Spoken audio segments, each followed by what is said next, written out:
দেখো সব কাজ কমপ্লিট করে স্নান করে একদম রেডি হয়ে গেছি সোনাই মিঠাইকে স্কুল থেকে আনতে যাব তার জন্য। যদিও বা এখন দেরি আছে একটু, তো আজকের আমাদের উপোস আছে জয় মঙ্গলবার।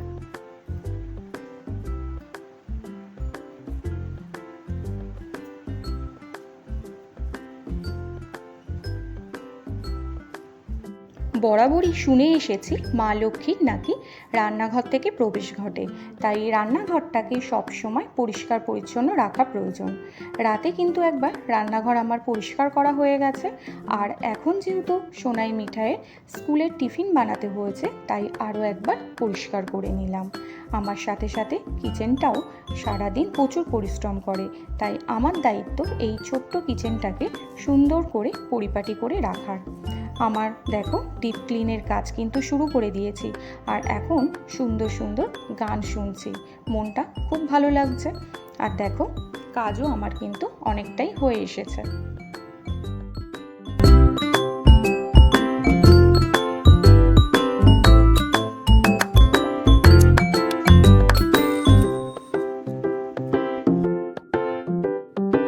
আর এখানে দেখো আমার ঘরের ভিতরটা পরিষ্কার করা হয়ে গেছে, এবার চলে এসেছি ডাইনিংটা পরিষ্কার করবো বলে। ডাইনিংয়ের জানলাগুলো আগে বেরিয়ে নিলাম, তারপর বসার জায়গাটা পরিষ্কার করার পর সোজা চলে আসবো শোকেসটা পরিষ্কার করব, তারপর ঝুলটুলগুলো ঝাড়বো, সব কাজগুলো আস্তে আস্তে কমপ্লিট করব। বাড়িঘর যেমনই হোক সেটাকে যদি আমরা সুন্দর করে গুছিয়ে রাখি তাহলে সেটাকেই স্বর্গ বলে মনে হবে। দেখো এখানে সব জায়গাগুলো ভালো করে ঝেড়ে পরিষ্কার করে নিলাম। আর আমার ডাইনিংয়ের ভিতরটা দেখো কেমন একটা আলো আঁধারি খেলা চলছে না? কোনো সময় দেখো খুব আলোর মনে হচ্ছে, কোনো সময় আবার মেঘলা আচ্ছন্ন বলে মনে হচ্ছে। এটা না ক্যামেরার জন্য হচ্ছে বুঝতে পারছি না, এক একটা সময় এক এক রকমের মনে হচ্ছে।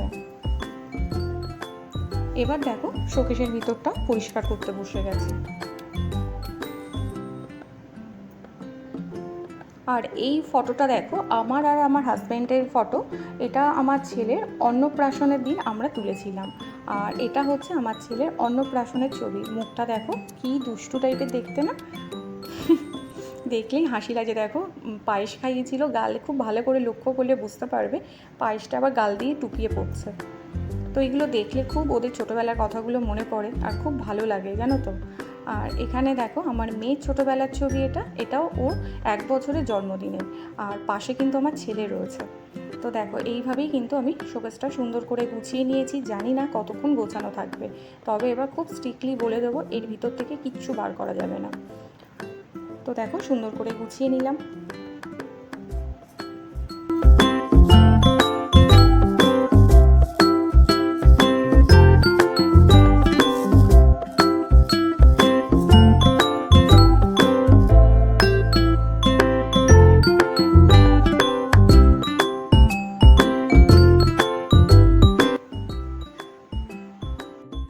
দেখো বাইরে শোকেসটাও পরিষ্কার হয়ে গেছে, এবার সোজা চলে এসেছি অন্য আর একটা রুমে।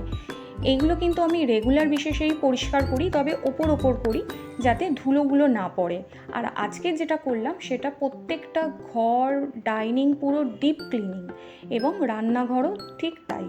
তো করলাম, করে আবার আমার ঘরে চলে এসেছি, এসে ছেলে মেয়ের বই খাতা গুছিয়ে শুরু করে দিয়েছি ঝুল ঝাড়া। সবটাই করেছি আজকে, কিন্তু মানে প্রচুর কষ্ট হচ্ছে, হলে কি হবে, দেখতেও খুব ভালো লাগছে। দেখো ঝুল ঝাড়াটা আমি এইভাবে সব কমপ্লিট করে নিলাম একে একে। দেখো আমি পুরো ঝুল ঝাড়ুটা খাটের তলার মধ্যে দিয়ে পুরো খাটের তলায় যা ছিল সেগুলো পুরো বার করে পরিষ্কার করে নিয়েছি। আর এইভাবেই সব ঝুলগুলো ঝাড়া কমপ্লিট করে নিয়েছি। নিয়ে তারপর বালতিতে জল নিয়ে ফিনাইল দিয়ে ভালো করে ঘরটাও একবার পরিষ্কার করে নিয়েছি, কারণ কাজের দিদি মুছে গেছে, তারপর আবার ঝুলটুলগুলো ঝাড়লাম তো ঘরে পড়েছে, তার জন্য একবার মুছে নিলাম। মোছা হয়ে গেছে। আবার দেখো আমি বেসিনটাও পরিষ্কার করে নিলাম, নিয়ে এবার সোজা চলে যাব স্নান করতে, কারণ আজকে আমার এখনও স্নান হয়নি, সকাল থেকেই এই সব কাজগুলোই করছিলাম। তো দেখো আমি এইভাবে বেসিনটাও পরিষ্কার করে নিলাম। রোজ কিন্তু ওপরটা করি, আর সপ্তাহে 2 দিন পুরো বেসিনের গাটাও ভালো করে মুছে পরিষ্কার করে নিই। আজকে সেটাই করলাম। চলো এবার স্নান সেরে তারপর আবার তোমাদের সাথে দেখা হচ্ছে। দেখো সব কাজ কমপ্লিট করে স্নান করে একদম রেডি হয়ে গেছি সোনাই মিঠাইকে স্কুল থেকে আনতে যাব তার জন্য। যদিও বা এখন দেরি আছে একটু, তো আজকে আমাদের উপোস আছে জয় মঙ্গলবার। আর আজকে টিফিনে আমি ভাবছি যেহেতু আমাদের উপোসটা আছে, নিরামিষ খাবো, তার জন্য এখন টিফিনে ওটস খাচ্ছি। আর দুপুরবেলা আমি আর মা খাবো সাবু ভেজা। আমি কাজ করতে করতে না বাদ বাকি সব রান্নাগুলো কমপ্লিট করে নিয়েছিলাম। আর ঘর বাড়িটা পরিষ্কার করে দেখতে এত ভালো লাগছে কি বলবো। তো সব কাজ এমনি আমার হয়েই গেছে। ভেবেছিলাম এটা গরমের ছুটির পর থেকে ডিপ ক্লিনটা করব, তো দেখলাম যে না, বাচ্চারা বাড়ি থাকলে আরোই হবে না। তো যতটা সম্ভব করিনি, কারণ 23 তারিখ থেকে ওদের ছুটি পড়ে যাচ্ছে। তো কালকের দিনটাই লাস্ট আছে। কালকে আবার আমার ছেলের